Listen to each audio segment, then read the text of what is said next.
Welcome to the Traditional Bowhunting Wilderness Podcast. This is Jason Samkovic. I'm going to take a minute real fast and talk real quick about some processing tools here for doing deer and things like that. Now, this is my kit that I use. Keep in mind there's a lot of knives in here, but it's also because we do this as a family. My kids are involved, my wife's involved. We are all working on processing deer together, so I need more knives for it. But if you're doing it on your own, it can be as simple as this knife right here. This basically can do everything you need to. It's just a simple Rapala 6-inch fillet knife. Works like a champ. I've taken apart probably 20 deer and processed them completely with just one of those knives. So really, in all essence, that's all that you technically have to have as far as a knife goes. But I do want to mention in here some of these other ones. Of these ones here, I really love the Dexter Russell Sandy Safe series. That's what these are. I don't know if you can read that on there, if it shows up or not, but right there, Dexter Russell Sandy Safe series.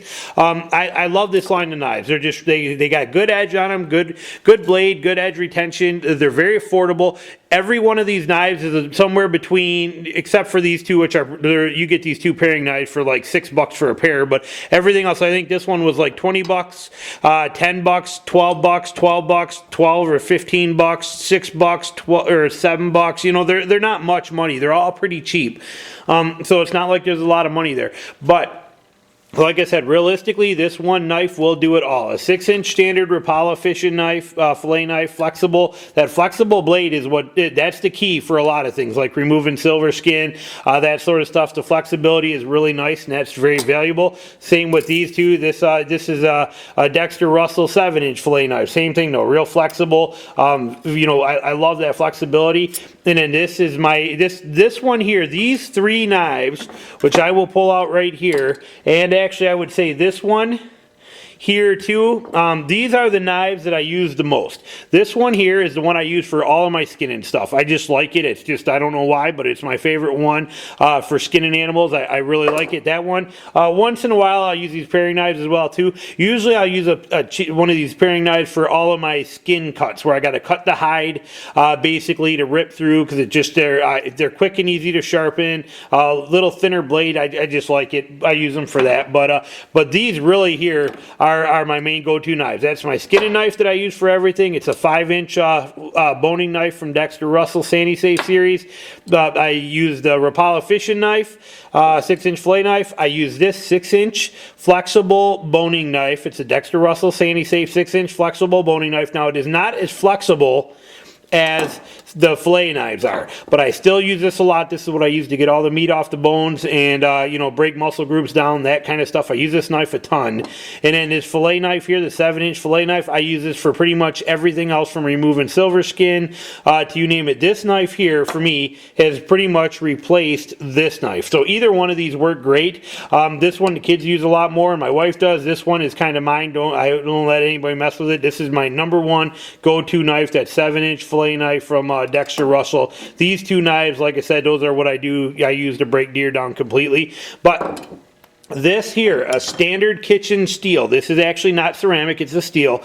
This is a vital instrument to have as well too. When you're working on deer, and especially when you start getting into the silver skin stages, your knives do get dulled out a little bit, and they're still sharp and they're still working, but a couple quick licks on one of these will reshape that edge. The edge on a knife, as you start working, gets kind of cattywampus as it's going. Well, using one of these will realign that edge perfectly and give you that good sharpness again, to be able to get that silver skin off and things like that real easy. So this is a vital important tool. I don't care who makes it. I don't care how thick or big it is. Just make sure it's something. Here's a ceramic one too. I use this more for actually sharpening on them. And you know, once I'm done with everything, but during the actual process, that steel, that knife, this knife, that's pretty much my whole world right there. And you got, like I said, you're talking about probably $40 total for that whole set, and that'll do it all. Another neat thing that I use a lot are these meat hooks right here. These are Dexter Russell meat hooks. You grab them like this, and then you hook onto meat, and you can grab and hold. I use it a lot for breaking meat apart. Like if I take a quarter off, instead of trying to hold on to a hind quarter, a heavy hind quarter by your hand, I just take this hook it right into the hind quarter, and then I cut the quarter off, and the quarter falls, and it's hanging on here, and it's a good handle to hold on to. Those are only like 12 or 13 or $14. They're not bad either. It's not, like I said, I don't know the prices exactly, because a lot of this stuff I've had for a while.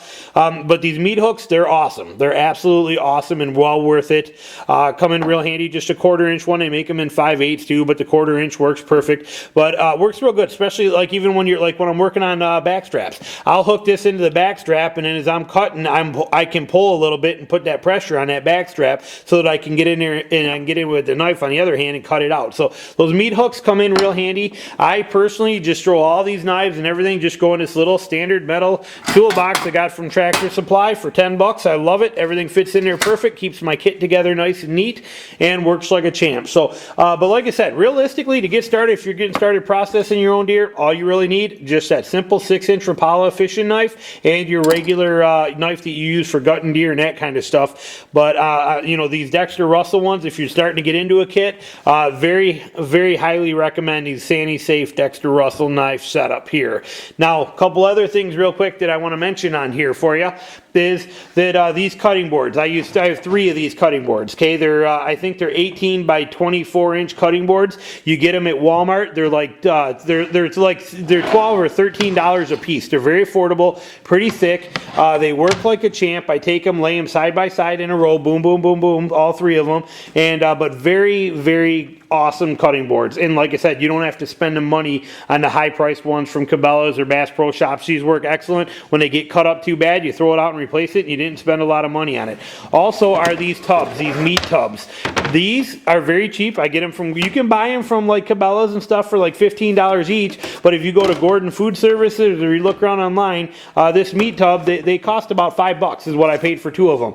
These are great because I can set one up, and then as I'm cutting and doing my stuff and I'm getting my grind together for my burger, I throw it all right into one of these tubs. Then I just carry that tub in the house, run it through the grinder. The other tub goes, that tub goes on the outside of the grinder, holds all my burger in it once I'm grinding it. So 2 tubs work really good. The metal tray under there, I use that for all my steaks and roasts and everything like that. I just set that, actually I process deer out here. I set up a couple sawhorses, which I got right there. I just take those 2 sawhorses and that board, and I set them up. That's my table. And then I set those cutting boards right on top of it, and that's my setup. This tray right here, it's where I put all my steaks at, where I put my roast at and everything, just so I can carry them in the house and get them food savored and sealed up and done. So there's not much involved or much that you have to have in order to process your own deer. Realistically, for all practical purposes, that $12 Rapala fishing knife right there, that is the only thing that you need to be able to process your own deer.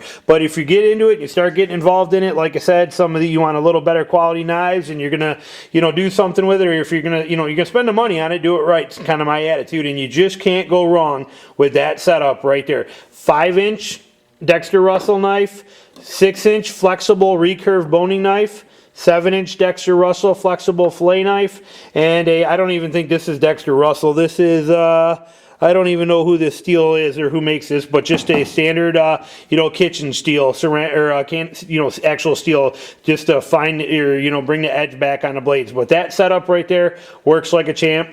Couple of simple tubs and some cheap cutting boards, and you are good and ready to go.